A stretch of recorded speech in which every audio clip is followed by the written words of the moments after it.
నాకు son of Satyamurthy జరిగే సమయంలోనే సమంత గారు మాట చెప్పారు.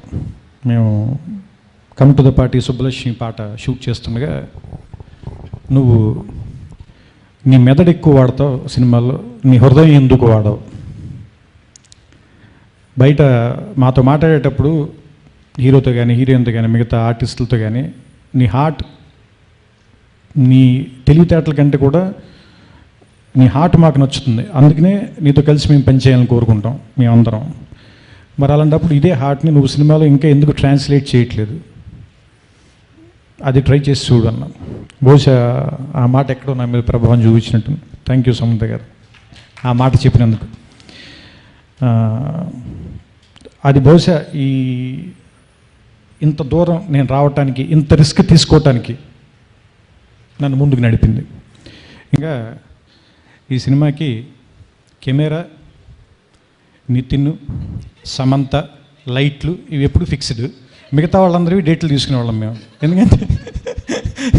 ఎందుకంటే నేను ఎలాగో ఖాళీ, ఎప్పుడో ఒక సినిమా చేస్తాను నేను. నాకున్న బద్ధకం అనుకోండి, లేదంటే నా శక్తి అంతే అనుకోండి.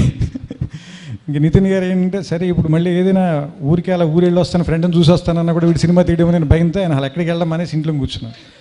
ముఖ్యంగా చెప్పుకోవాల్సిన సమంత గారిని. ఆవిడ ఈ ఇయర్లో తమిళ్లో తెరి విజయ్ తోటి వెరీ బిగ్ ఫిల్మ్ చేసింది. And 24 very technically complicated film. అంటే బోల్డ్ అని లేయర్స్, మాస్క్ షాట్లు, CG shot, each shot CG shot. అలాంటి సినిమా అది బాంబేలో జరుగుతుంది, ఒకటేమో చెన్నైలో జరుగుతుంది, పాండిచ్చేరిలో జరుగుతుంది. మా సినిమా ఏమో Hyderabad, Brahmotsavam, very big star cast ఉన్న సినిమా. ఇన్ని సినిమాలు హ్యాండిల్ చేస్తూ మాకు ఒక్కరోజు డేట్ ప్రాబ్లం చెప్పాల. మరి ఆవిడ ఎలా మేనేజ్ చేస్తుందో ఏంటనేది మరి ఆవిడకి లేదు. శ్రీనివాసరెడ్డి వైపు ఎవరో చూడొద్దు, అతను చెప్పి పట్టించుకోవద్దు మీరు.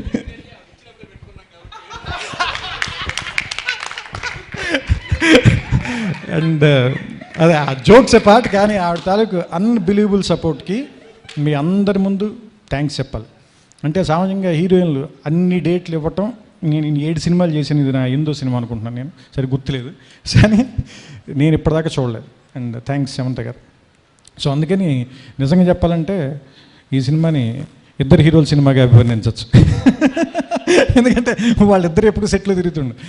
అంటే సమంత గారు ఒక టైంలో అడిగారు, ఏంటి నీ లేకుండా మీకు సీన్లే పెట్టుకోరా, మీరు ఫైట్లు అవి తీసుకోండి, నీ లేకుండా సినిమా తీయండి అమ్మ కొద్దిగా, నాకు కొంచెం కంఫర్ట్ ఇవ్వండి. అంటే అదే రోలింగ్ టైటిల్ సీన్ ఒక్క దాంట్లో మీరు లేరు, అది ఒక్కడ తప్పితే మిగతా సినిమా ఆవిడ యాక్ట్ చేస్తున్నారు.